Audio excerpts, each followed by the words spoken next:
Hey team, welcome to Amtrekker. I'm in California this week and I was supposed to be crossing two more off my list, kiteboarding and sailing, but they both fell through.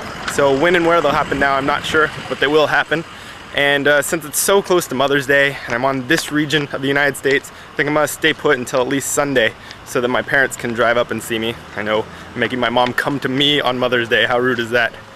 But regardless, here I am. Didn't do a lot of exciting stuff today, but I did get this message. It says, "Dear Amtrekker, I think it would be really cool if you would make an all-viewer male podcast episode. Your loyal fan, Mr. Glass." And I'm just going to pretend like that's not what I decided to do already. Hey, I'm Brett. Some people call me the Amtrekker. Really? I'm just a guy with a list. I left my home, I left my job, and now I'm traveling the country with nothing but a backpack full of technology and a whole lot of faith in the kindness of strangers.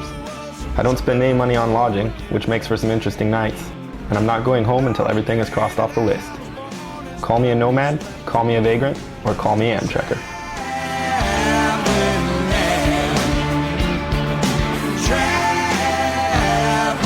Here's the first one. It says, "Brett, I first heard about your Amtrekker through the Totally Rad show, and I've been watching the podcast for a few months now.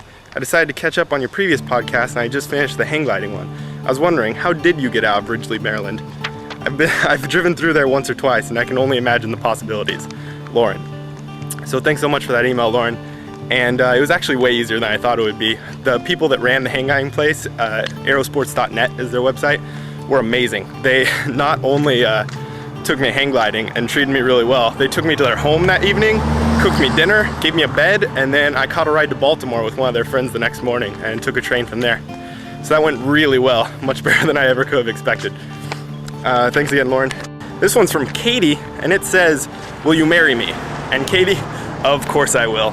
I'm sad to report though that I don't believe in monogamy and I do believe in dowries. So ladies, tell your dads. And this one's from Rohit in Cleveland, Ohio. It says, "Hey Amtrekker, I enjoy checking out your website and podcasts every once in a while, etc." Every once in a while? Really? Not like once a week, as in every Wednesday? Every once in a while? We're gonna have words later. I have a question. How do you manage being a total bum and avoid getting sick? Seriously, I always get sick at least every other month in my pathetic, ordinary, yet usually warm life. Sincerely, Rohit." That's awesome. I don't know. I keep moving. It's tough for sickness to keep up if you're always on the go. Also, airborne. I use that every once in a while. But for the most part, I don't get sick. However, embarrassingly enough, I did sprain my ankle sleeping on a train once, and that laid me up for a few days, and it was not a fun time. So that's the worst experience as far as getting sick or getting hurt, I think. And from Victor, this one says, "Amtrekker, did your family ever move when you were a kid?" And I kind of overlooked this question at first, but really, it's probably why I am so comfortable in so many social situations. Because I did live in one house for a really long time in Fresno in California, which isn't the nicest city, but it is a big city, lots of diversity. And so I got used to all these different people, all these different types of people, all these different types of situations. And then from there, I got thrown into this rural mountain community called Toll House, which was literally in the middle of nowhere. It was like 30 minutes to our nearest grocery store. And I had to learn how to live through that also. And so thanks to those two situations that were so divergent, it's given me an opportunity to be comfortable just about everywhere. So it's been pretty nice. This one's from Anne, and it says, "Thank you for sharing your adventure with America. My question is, when your trip is done, what are you going to do with the green hat? It's an icon now, and I think you can make a massive bundle on eBay for it and give the money to charity, or yourself. You could do the same with Charlie, but I don't think he would appreciate being separated from you. Anyways, good luck on the list, and if you're ever in the Cincinnati area again, feel free to borrow my couch." Anne. Thanks, Anne. Especially for the couch offer. Here's a fun fact though, this green hat isn't even the green hat in the logo for Amtrekker.com. That green hat is a hat that I owned forever that was a John Deere hat that I loved, and then 2 weeks before I started this trip, it just completely disappeared.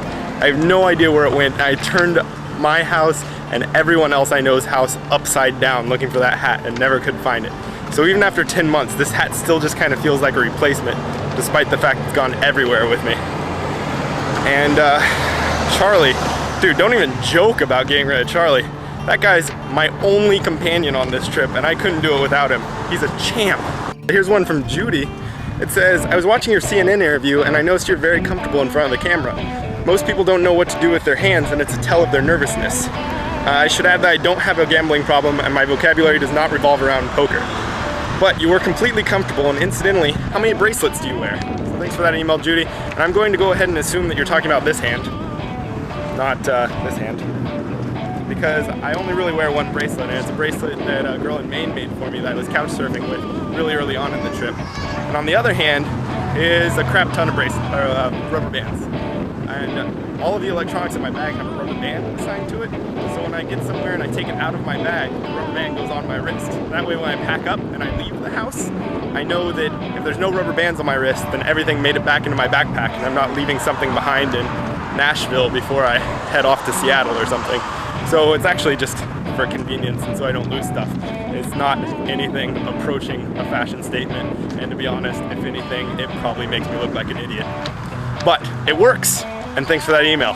Here's one from Trisha, who's written a few questions already, and one I read on the podcast. But this one says, if you had to eliminate one of your fantastic personality traits, the absence of which one would make your trip most difficult? And I would say, is social fearlessness a personality trait? Because if I were scared to talk to people, or scared to get thrown into stupid situations, or scared to be around people that I have nothing in common with, then this trip would have ended on day one.